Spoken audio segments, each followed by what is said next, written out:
اگر واقعی law and order کے بارے میں ہمارے حکمران اور افسران سیریس ہوتے تو تمام مذاہب کے لوگوں کے لیے، تمام اجتماعات کے لیے، تمام تقریبوں کے لیے یہی قانون نافذ کرتے۔ اگر صرف آپ کے لیے یہ قانون ہے تو سمجھ لیجئے کہ وہ آپ سے ڈرے ہوئے ہیں۔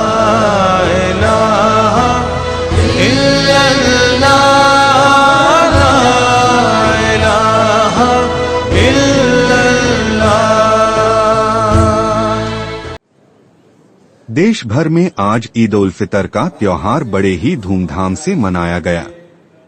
لوگوں نے مسجدوں اور عیدگاہوں میں عید کی نماز ادا کی۔ اللہ اکبر، اللہ اکبر، اللہ اکبر۔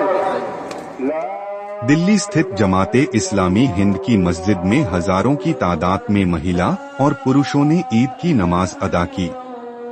جماعت نے اس کے لیے وشیش انتظام کیے تھے۔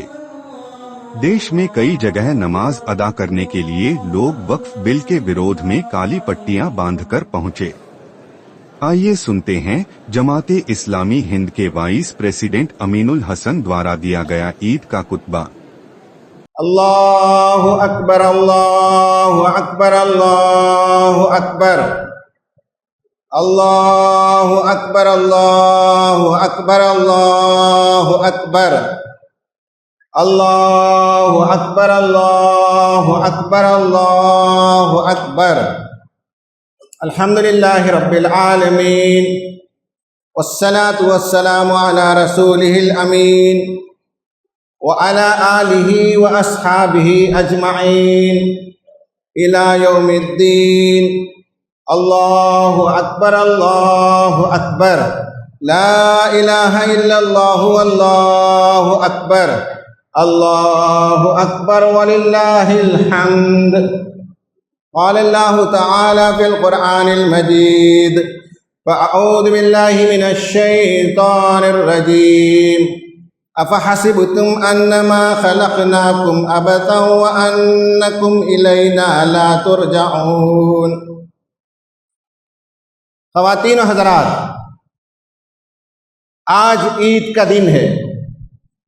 آج اللہ تعالیٰ کی عنایتوں، رحمتوں اور برکتوں کا دن ہے۔ ہم نے پورے 1 مہینے کی ٹریننگ حاصل کی، گویا ہمارا بوٹ کیمپ تھا۔ ہم نے نمازوں کی پابندی کی، قرآن سے ہمارا رشتہ مضبوط ہو گیا، ہم نے اپنے خواہشات پر کنٹرول کیا، ہم نے نظم و ضبط پیدا کیا، ہم نے اپنی زندگی کے اندر ڈسپلن کو پیدا کیا، ایثار و قربانی کا سبق ہم نے حاصل کیا۔ یہی وہ ہمارے ارننگز ہیں، یہی وہ ہماری کمائی ہے جس کے نتیجے میں آج ہم بہت خوش ہیں، اور اللہ کے حضور ہم آئے اپنی خوشی کا اظہار کرتے ہوئے، اور زائد تکبیرات کے ساتھ ہم نے نماز ادا کی۔ خواتین و حضرات، رمضان کا جو سبق تھا وہ یہی تھا کہ امت مسلمہ اپنا کھویا ہوا سبق یاد کرے اور اپنے زندگی کے مقصد کو پائیں۔ اس لیے انشاءاللہ اختصار کے ساتھ میں افراد کو اپنی زندگی کو کیسے بہتر بنانا ہے اس پر بات کروں گا، پھر معاشرے کی تعمیر ہم کیسے کریں اس پر تھوڑی سی گفتگو ہوگی، پھر ریاست کو اس کے دستوری فرائض یاد دلانے اور عدل و انصاف کی طرف متوجہ کرنے کے لیے ہم کیا کوآپریشن کریں، ہمارا کیا رویہ ہو، اس پر بات ہوگی، اور آخر میں عالمی سطح کے کچھ کنسرنز پر بھی اظہار خیال ہوگا۔ حضرات، امت مسلمہ کے ساتھ آج ایک المیہ یہ ہے کہ ہم اپنے مقصد زندگی سے غافل ہو چکے ہیں۔ ہماری ایک بڑی اکثریت کو پتہ ہی نہیں کہ وہ دنیا میں کیوں آئے ہیں، ان کا کیا وظیفہ حیات ہے، اللہ تعالیٰ نے انہیں دنیا میں کیوں بھیجا ہے. ہم فردن تو زندگی بسر کرتے ہیں. ہم انفرادی حیثیت میں تو مسلمان ہیں، لیکن ہمیں اپنی اجتماعیت کا شعور نہیں. ہمارا کوئی امیر نہیں اور ہم اجتماعی مقاصد سے نابلد ہیں. کہا جاتا ہے کہ the mystery of human existence lies in not just being alive, but in finding something to live for. انسانی زندگی کا راز یہ نہیں ہے کہ صرف زندگی جی لیا جائے، بلکہ کسی ایسے مقصد کو پانے کے لیے جیا جائے. اگر وہ مقصد نہیں ہے تو زندگی بے معنی ہے. The purpose of life is to have a life of purpose. ماہرین نفسیات کہتے ہیں کہ جن لوگوں کے پاس زندگی کا مقصد ہوتا ہے، اعلیٰ نصب العین ہوتا ہے، بگر پکچر ہوتا ہے، ویژن ہوتا ہے، گول ہوتا ہے، وہ نفسیاتی طور پر صحت مند زندگی بسر کرتے ہیں. وہ پورے اطمینان کے ساتھ جیتے ہیں. ان کی پروڈکٹیوٹی میں اضافہ ہوتا ہے. وہ کارآمد شخصیت کے مالک ہوتے ہیں. اس کے برعکس جن کے پاس زندگی کا کوئی بڑا مقصد نہیں ہوتا، زندگی کا کوئی نصب العین نہیں ہوتا، زندگی کا ویژن اور گول نہیں ہوتا، وہ اکثر و بیشتر منفی سوچ کے اندر مبتلا رہتے ہیں. ان کا دل پریشان رہتا ہے، ان کی زندگیاں افسردہ رہتی ہیں. اور یہ بھی کہا جاتا ہے کہ ان کی پروڈکٹیوٹی 45% سے کم ہو جاتی ہے. حضرات، ہم نے رمضان میں قرآن کا مطالعہ کیا. قرآن نے جا بجا طرح طرح سے ہمیں سمجھایا کہ تم عام لوگوں میں سے نہیں ہو.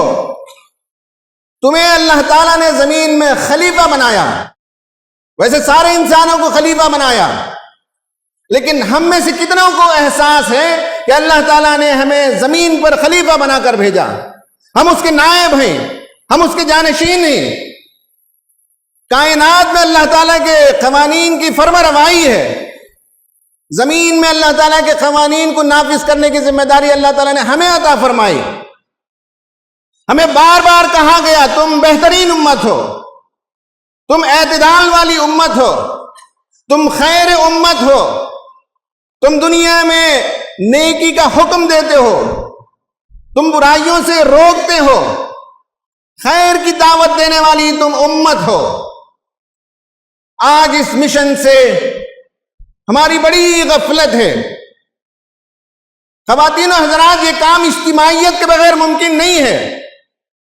آج عید کے دن ہمیں ہر فرد کو پرسنل انٹراسپیکشن کرنا چاہیے کہ ہم نے اس مقصد زندگی کو فراموش کیوں کر دیا. اور یہ کام اجتماعیت کے بغیر ممکن نہیں. ہمارا کوئی امیر ہو اور اس کی اطاعت کا خلادہ ہم نے بخوشی اپنے گردن میں پہنا ہو. قرآن نے ہمیں حکم دیا، یا ایھا الذین آمنوا اطیعوا اللہ واطیعوا الرسول واولی الامر منکم. اے وہ لوگوں جو ایمان لے آئے ہو، اللہ کی اطاعت کرو، رسول کی اطاعت کرو اور اپنے امیر کی اطاعت کرو. آپ اپنے آپ سے سوال کریں کہ میرا امیر کون ہے جس کی میں اطاعت کرتا ہوں؟ میں کس امیر کے تحت اپنی زندگی بسر کرتا ہوں؟ کون میرا امیر ہے جو مجھے زندگی میں رہنمائی کر رہا ہے؟ اگر ہمارا کوئی امیر نہیں ہے تو خواہشات نفس کی غلامی ہم کرتے ہیں. ہم رسم و رواج کی اطاعت کرتے ہیں، ہم معاشرے کے قوانین کی پابندی کرتے ہیں. اس لیے آج کا پہلا سبق ہمیں اپنے مقصد زندگی کو دریافت کرنا، پہچاننا اور پانا، اور اس کے لیے اجتماعی زندگی جینے کا عزم کرنا ہے. میں اپنے نوجوان دوستوں سے اب گفتگو کرنا چاہوں گا. یہ پوائنٹ نمبر 2 ہے. میں انہیں بتانا چاہوں گا جن کی عمر 15 سال سے 35-40 سال تک ہے کہ آپ امت مسلمہ کا عظیم سرمایہ ہیں. آپ ہمارا ایسیٹ ہیں. امت مسلمہ کے نوجوانوں کی ایک بڑی تعداد ہے جو پرپس لیسنس، ڈائریکشن لیسنس اور ایم لیسنس کا شکار ہے. یعنی زندگی کی کوئی سمت نہیں ہے، زندگی کے لیے کوئی سنجیدہ فکر نہیں ہے، زندگی کا کوئی بڑا مقصد ان کے پاس نہیں ہے. نوجوانوں کو چاہیے کہ وہ خود اپنے دوستوں کو سنبھالیں. ہمارے اور ان کے درمیان تو ایک گیپ ہوتا ہے، عمر کا، زبان کا، انڈرسٹینڈنگ کا، لیکن آپ اپنے آپ کو سنبھال سکتے ہیں. ہماری نئی نسل سوشل میڈیا میں، ڈوم اسکرولنگ میں، گیمنگ میں اور فحاشی کے اندر مبتلا ہے. ان برائیوں نے ان کی روح کو جکڑ لیا ہے. علامہ اقبال نے کہا تھا ستاروں سے آگے جہاں اور بھی ہیں، لیکن ہمارے نوجوانوں کی جہان ان کے اسکرین کا دائرہ ہے جہاں وہ سمٹ کر رہ گئے. انہیں بہت دور تک سفر کرنا تھا، انہیں بہت بڑا کام انجام دینا تھا. آج وقت کی ضرورت ہے کہ نئی نسلوں کو سنبھالا جائے، انہیں زندگی کا مقصد یاد دلایا جائے، تعلیم میں وہ آگے ہوں، ٹیلنٹس وہ پیدا کریں، ماں باپ کے نور نظر بنے، سماج کے لیے رحمت بنے اور اس پورے ملک کی لیڈرشپ کو سنبھالیں. اس کے لیے ضروری ہوگا کہ قرآن کا مطالعہ کریں، نبی صلی اللہ علیہ وسلم سے سچی محبت پیدا ہو، آپ کی سیرت کا مطالعہ ہو اور آپ کو بحیثیت رول ماڈل اتباع کیا جائے. اس کے لیے طلبہ نوجوانوں کی جو تنظیمیں ہیں، SIO نام کی تنظیم ہے، اس سے وابستہ ہونا چاہیے نوجوانوں کو. اس سے ان کی زندگی کو ڈائریکشن ملے گا، اس سے ان کی زندگی کو معنویت ملے گی، اس سے ان کی زندگی کا قد بہت اونچا ہوگا، ان کی شخصیت عظیم ہوگی. یہ بہت ضروری ہے آج کے نوجوانوں کو سمجھنا. ان کی زندگی بے مقصد نہیں گزرنی چاہیے، بے مصرف ان کی زندگی نہیں ہونی چاہیے. اور دوسری بات یہ ہے کہ آج سوشل میڈیا کے نتیجے میں بے پناہ برائیوں کا سیلاب آیا ہوا ہے. نفس امارہ ہے جو گناہوں کی طرف اکساتا ہے. نئی نسل کو چاہیے کہ اپنے نفس امارہ پر کنٹرول کریں، فحاشی اور برائی سے بچیں. بچنا آسان ہے، برائیوں کے دلدل میں پھنسنے کے بعد نکلنا مشکل ہے. To abstain is easier than indulging into sinful activities.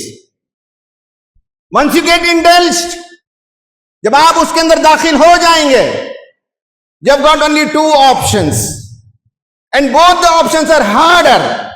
آپ کے پاس 2 راستے ہیں, دونوں راستے مشکل ہیں. Either you keep struggling to come out of it. اس برائی کے دلدل سے باہر نکل کر آنے کے لیے بڑی محنت کرنی پڑتی ہے, اور you get trapped and have an unfulfilled life. برائیوں میں پھنس جائیں اور اس کے بعد ایک بیکار, بے مصرف اور بے مطمئن زندگی بسر کرنا ہوتا ہے. Now it is your choice. Choose the hard. کون سا مشکل راستہ اپنانا ہے وہ آپ کی چوائس ہے. برائیوں کے دلدل میں پھنسنے سے پہلے جو نوجوان زندگی بسر کرتے ہیں, سب سے بہترین نوجوان وہ ہیں. برائیوں کے دلدل میں پھنسنے کے بعد جو نکل جاتے ہیں وہ بھی اچھے بچے ہیں. برائیوں میں پھنسنے کے بعد مسلسل جو کوشش کر رہے ہیں ان کی بھی ہمت افزائی ہونی چاہیے. اور برائیوں میں پھنسنے کے بعد شکست کھا جاتے ہیں, زندگی ڈس فنکشنل ہو جاتی ہے, مردہ زندگی ہو جاتی ہے, جیتے جی مر جاتے ہیں. یہ بہت بڑا المیہ ہے، لیکن ان کے لیے بھی مایوسی نہیں ہے آج عید کے دن۔ قرآن کہتا ہے قل یا عبادی الذین اسرفوا علی انفسہم لا تقنطوا من رحمت اللہ، اے وہ لوگوں جنہوں نے اپنی جانوں پر ظلم کیا ہو، اللہ تعالیٰ کی رحمت سے مایوس ہونے کی ضرورت نہیں ہے۔ ان اللہ یغفر الذنوب جمیعا، اللہ تعالیٰ تمہارے تمام گناہوں کو اکٹھے معاف کرے گا۔ یہ دوسرا پیغام ہے نئی نسل کو۔ تیسری گفتگو میری خواتین سے ہے۔ جہاں مرد محافظ ہوتا ہے وہیں عورتیں سماج کا معمار ہوتی ہیں۔ They are the architect of the society, وہ سماج کی تعمیر میں اپنا بڑا کردار ادا کرتی ہیں۔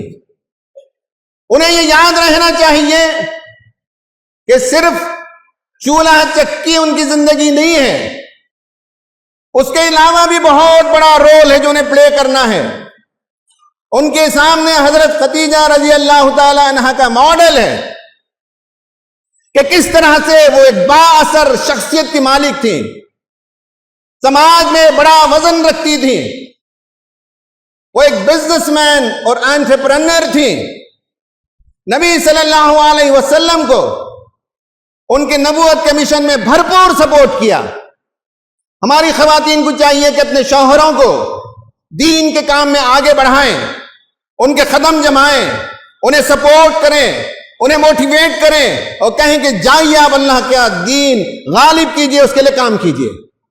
آپ کے سامنے حضرت فاطمہ کا رول ہے کہ سرور دو جہاں کی بیٹی، لیکن اپنے لیے انہوں نے سادہ زندگی کا آپشن قبول کیا۔ زندگی میں سادگی اختیار کرنے کی ضرورت ہے۔ لوگوں کو دکھانے کے لیے اگر زندگی شروع کریں گے تو ان کی خواہشات کی تکمیل کرتے کرتے کھپ جائیں گے، لیکن کبھی ہم لوگوں کو سیٹسفائی نہیں کر سکیں گے۔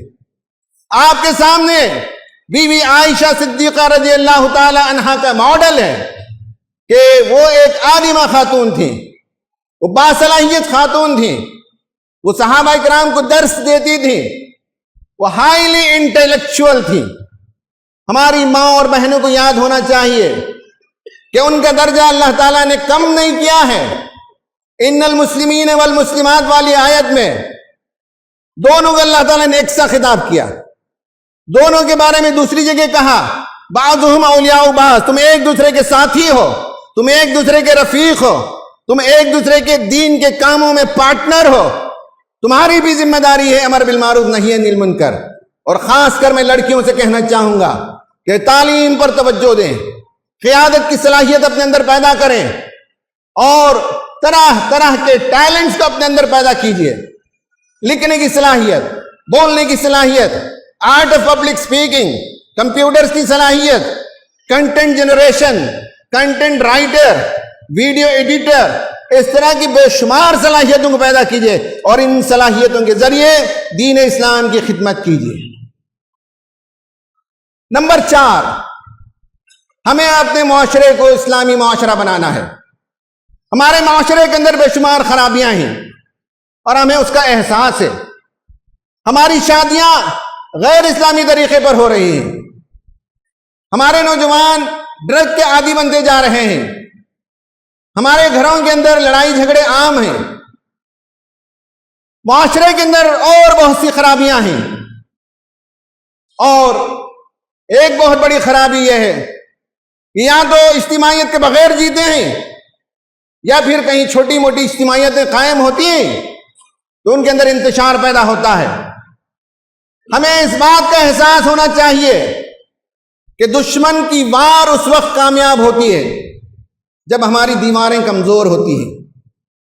ہمیں آپس میں لڑائی جھگڑے سے بچنا چاہیے، ہمیں کسی کا اعلی کار بننے سے بچنا چاہیے، ہمیں حکمت کا دامن تھامنا چاہیے، ہمیں اختلافات کو کنٹرول میں رکھنا چاہیے اور اختلافات کے اظہار کا جو مہذب طریقہ ہو وہ طریقہ اپنانا چاہیے۔ ہماری اجتماعیت عین قرآن و سنت کے مطابق ہونی چاہیے۔ امیر کا انتخاب وہ صرف صلاحیتوں کی بنیاد پر، میرٹ کی بنیاد پر ہونا چاہیے۔ امیر مشورے سے اپنا کام کرے گا اور مشورے کرتے وقت شورا کے ارکان کو پوری آزادی ہوگی کہ امیر کی رائے سے بھی اختلاف کیا جا سکے، اور امیر ایسا ہو کہ مشورہ پانے کے بعد اپنی رائے کو پیچھے رکھے اور شورا کی رائے کے مطابق کام کرے۔ یہ آداب سیکھنے کے لیے تربیت کی ضرورت ہوتی ہے۔ ایسے اسلامی اجتماعیت قائم کرنے کی ہمیں ضرورت ہے، اور جو اجتماعیت موجود ہے، جماعت اسلامی ہند یا کوئی اور جماعتیں، اس سے وابستہ ہو جائیے اور ان جماعتوں، ان تنظیموں، ان اداروں کی بہتر کارکردگی میں اپنا رول ادا کیجیے۔ یہ چوتھی بات ہے۔ پانچویں بات یہ ہے کہ اس ملک میں ایک بڑی اکثریت انصاف پسند ہے۔ ایک چھوٹا سا ٹولہ ہے جو ظلم کرنا چاہتا ہے۔ مسجدوں کی بنیادوں میں مندر کی تلاش ہے، مسلمانوں کے اوقاف پر ان کی بری نظر ہے، مسجدوں، قبرستانوں، اداروں، درگاہوں اور دیگر جو زمینیں ہیں جنہیں اللہ کے بندوں نے اللہ تعالیٰ کی خاطر وقف کیا، اسے ہڑپنے کی کوششیں جاری ہیں۔ اسلام سے بعض لوگوں کو ہیبت ہے۔ عید کی نماز کے بارے میں نبی صلی اللہ علیہ وسلم نے فرمایا کہ ایک راستے سے عیدگاہ کو جاؤ، دوسرے راستے سے عیدگاہ سے آنا۔ وہ اس لیے فرمایا تاکہ اسلام کی شوکت کا اظہار ہو۔ اسلام عید منانے کا جو ڈیسنٹ طریقہ سکھاتا ہے، جس میں ناچ نہیں ہے، جس میں گانے نہیں ہیں، جس میں بے حیائی نہیں ہے، جس میں فحاشی نہیں ہے، جس میں انٹرمنگلنگ آف جینڈرز نہیں ہے، یہ پاک صاف عید کا اثر لوگوں پر پڑے۔ لیکن تعجب کی بات ہے کہ عید سے پہلے ہی بعض لوگوں پر اسلامی شوکت کا رعب بیٹھ گیا۔ مسلمان جس طرح سے نمازیں ادا کرتے ہیں، جس طرح سے صف بندی ہوتی ہے، جس طرح سے کوئی اونچ نیچ کے بغیر لوگ لائن میں کھڑے ہوتے ہیں، جس طرح سے امام کی اتباع کرتے ہیں، اس سے اس ملک کے لوگوں کو پیغام جاتا ہے کہ یہ امت آج بھی زندہ ہے، اس امت کے اندر آج بھی سمو طاعت کا مزاج ہے، اور اس امت کے اندر آج بھی ڈسپلن پیدا کیا جا سکتا ہے۔ اسی ڈر سے پابندی لگانا چاہتے ہیں کہ نمازیں یہاں نہ پڑھیں، وہاں نہ پڑھیں۔ اگر واقعی لا اینڈ آرڈر کے بارے میں ہمارے حکمران اور افسران سیریس ہوتے تو تمام مذاہب کے لوگوں کے لیے، تمام اجتماعات کے لیے، تمام تقریبوں کے لیے یہی قانون نافذ کرتے۔ اگر صرف آپ کے لیے یہ قانون ہے تو سمجھ لیجئے کہ وہ آپ سے ڈرے ہوئے ہیں، آپ کے ڈسپلن سے، آپ کی زندگی اور حرارت سے، آپ کی اجتماعیت سے، آپ کی عبادتوں سے وہ خوف کھائے ہوئے ہیں، اور آپ کو آئیڈیالوجیکلی کنٹین کرنا چاہتے ہیں۔ ایسے میں ہمیں ذرا برابر مایوس ہونے کی ضرورت نہیں ہے۔ کچھ لوگ ہیں جو 300 سال پرانے کسی بادشاہ کا قصہ چھیڑتے ہیں۔ آج دفن مردوں کو کھاڑنے کی ضرورت نہیں ہے، آج دلوں میں جو نفرت ہے اسے دفن کرنے کی ضرورت ہے۔ آج ملک کو ماضی کی طرف لے جانے کی ضرورت نہیں ہے، آج ہمارے ملک کو مستقبل کی طرف لے جانے کی ضرورت ہے۔ آج پرانے زخموں کو کھریدنے کا موقع نہیں ہے۔ آج جو ہمارے دلوں میں زخم ہے اسے مندمل کرنا یہ آج کی سیاسی لیڈرشپ کی بصیرت ہوگی، اور ان کا کام ہوگا کہ زخموں کو مندمل کیا جائے۔ یہ کیسی بات ہے جسے ہم ایک چھوٹے قصے سے سمجھ سکتے ہیں کہ دو دوست آپس میں بڑی محبت سے رہا کرتے تھے، بڑے پیار سے رہا کرتے تھے۔ اچانک ایک دن ایک نے دوسرے کو مارنا شروع کر دیا۔ دوسرے نے پوچھا، بھائی کیا ہوا؟ کہا کہ تمہارے دادا نے ہمارے دادا کی پٹائی کی تھی، آج انصاف کرنا چاہتا ہوں، آج میں اس کا بدلہ لینا چاہتا ہوں۔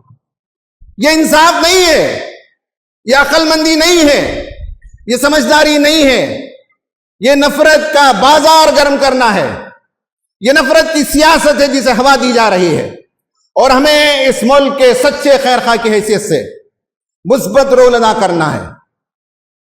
اگر ہم کرونک ہیلپ لیسنس کا شکار ہوتے ہیں تو ہمارے اندر نیگیٹیوٹی پیدا ہوگی۔ ہمیں اس ملک کو دشا دینا ہے، ہمیں یہاں مثبت کردار ادا کرنا ہے، ہمیں افسردہ نہیں ہونا ہے، ولا تہینوا ولا تحزنوا وانتم الاعلون ان کنتم مؤمنین. تمہیں ڈرنے کی، خوف کھانے کی، مایوس ہونے کی ضرورت نہیں ہے، تمہیں اللہ پر بھروسہ رکھنا چاہیے. آخری بات عرض کرنا چاہوں گا کہ آج ہم فلسطینیوں کی یاد کریں گے. آپ نماز کے لیے آئے تو آپ پانی سے وضو کر کے آئے. آج فلسطینی خون سے وضو کر رہے ہیں. آپ کے بچے رنگ برنگ کے کپڑے پہن کر آئے اور ان کے بچوں کے کپڑے خون سے اور گرد و غبار سے آلود ہیں. آج آپ عید کی نماز پڑھ رہے ہیں اور وہ جنازوں کی نماز پڑھ رہے ہیں. آپ عید کے بعد گلے مل کر مبارکبادیاں دیں گے اور وہ آج گلے مل کر ایک دوسرے کو پیغام دے رہے ہیں ماتم کا، وہ صبر کا پیغام دے رہے ہیں. رمضان بھر ہم نے شاندار افطار کیا اور ہمارے فلسطینی بھائیوں نے کھجور اور پانی سے افطار کیا. بھائیوں اور دوستو، یہ ظلم کا ننگا ناچ ہے، یہ شیطانیت ہے، یہ بربریت ہے، اور تقریباً 16 مہینے سے مسلسل بمباری جاری ہے اور دنیا کا ضمیر مردہ ہو چکا ہے. غیرت ختم ہو گئی ہے امت کی بھی. ایسے میں ہم فلسطینی عوام کو خراج عقیدت پیش کریں گے، خراج تحسین پیش کریں گے، ہم سلام پیش کریں گے، ہم ان کے لیے دعا کریں گے کہ پوری دنیا کی جابر قوتوں سے انہوں نے لوہا لینے کا فیصلہ کیا اور آج مقابلہ کر رہے ہیں الحمدللہ. آج ہم ان کے لیے خصوصی دعا کریں گے کہ اللہ تعالیٰ ان کو کامیاب کرے، اللہ تعالیٰ ان کے دشمنوں کو نیست و نابود کرے، اللہ تعالیٰ ان کے شہداء کو قبول فرمائے، اللہ تعالیٰ انہیں بہترین اسٹریٹجیز نصیب فرمائے، دشمنوں کے دلوں میں خوف اور رعب ڈال دے اور دشمنوں کو اللہ تعالیٰ شکست عطا فرمائے. حضرات، میں ایک بات اپنے نوجوان دوستوں سے کہہ کر اپنی بات کو ختم کروں گا، وہ یہ کہ BDS ایک موومنٹ 2005 میں شروع ہوئی جس میں بائیکاٹ کرنا ہے وہ پروڈکٹ جس کے بیچنے والے وہ اسرائیل کو فنڈنگ کرتے ہیں، اور ڈائیویسٹمنٹ یعنی یہ ہے کہ جہاں جہاں انویسٹمنٹ ہے اس انویسٹمنٹ کو لوگ واپس لے رہے ہیں اور اس انویسٹمنٹ کو ختم کر رہے ہیں. یہ بھی آج وقت کی بڑی ضرورت ہے. اور اس کے بعد آخر میں یہ ہے کہ سینکشنز جاری ہیں. بڑی بڑی یونیورسٹیاں، بڑے بڑے پلیئرز اور بڑی بڑی کمپنیاں بھی ایسی ہیں جنہوں نے سینکشن ڈال رکھا ہے. میں صرف یہ کہنا چاہتا ہوں کہ آپ جو کچھ کھاتے ہیں، آپ جو کچھ پیتے ہیں، آپ جو کچھ پہنتے ہیں، اس سے پہلے چیک کر لیجئے کہ کہیں یہ کمپنی اسرائیل کو مدد تو نہیں کر رہی ہے. اور اگر آپ نے وہاں سے کھانا پانی کی عادت پیدا کر لی تو یاد رکھیے کہ فلسطینیوں کی بمباری میں آپ کا بھی ایک رول مانا جائے گا اور قیامت کے دن اللہ تعالیٰ آپ سے پوچھے گا. تو جو ہماری زندگی کی ضروریات نہیں ہیں ان سب میں احتیاط کرنا چاہیے. اس پر میں اپنی بات ختم کرتا ہوں. آج عید کا دن بہت خوشی کا دن ہے اور ہمارے لیے ثواب کمانے کا، اللہ تعالیٰ سے اجر پانے کا دن ہے. آج ہمیں اپنے مقصد زندگی کو یاد کرنے کی ضرورت ہے. آج ہمیں اجتماعیت پیدا کرنے کی ضرورت ہے. آج ہماری نئی نسل کو بامقصد زندگی بسر کرنے کا عزم کرنا ہے. آج ہماری عورتوں کو عزت وقار ہمیں دینا ہے اور ان کے اندر لیڈرشپ کی صلاحیت اور دیگر صلاحیتیں پیدا ہونے کی ضرورت ہے. آج ہمارے معاشرے کو اسلامی معاشرہ بنانے کی ضرورت ہے. آج ہمارے اندر جو اجتماعیتیں ہیں ان کے اندر استحکام پیدا کرنے کی ضرورت ہے اور اختلافات سے بچنے کی ہمیں ضرورت ہے. اور آج اس ملک میں ہمیں ایک تعمیری کردار ادا کرنے کی ضرورت ہے اور فلسطینی عوام کے سلسلے میں دعا کرنا چاہیے. بچوں کو بتائیں، تاریخ بتائیں، سینسیٹائز کریں اور جہاں جہاں ہو سکے ان کی ایڈوکیسی کریں. یہ آج ہمیں کرنے کی ضرورت ہے. اللہ تعالیٰ سے دعا ہے کہ اللہ تعالیٰ ہماری نصرت فرمائے اور ہمیں عید کی سچی خوشیاں عطا فرمائے. آمین. وآخر دعوانا ان الحمد للہ رب العالمین. اقول قولی ھذا استغفر اللہ لی ولکم اجمعین. لا إله إلا الله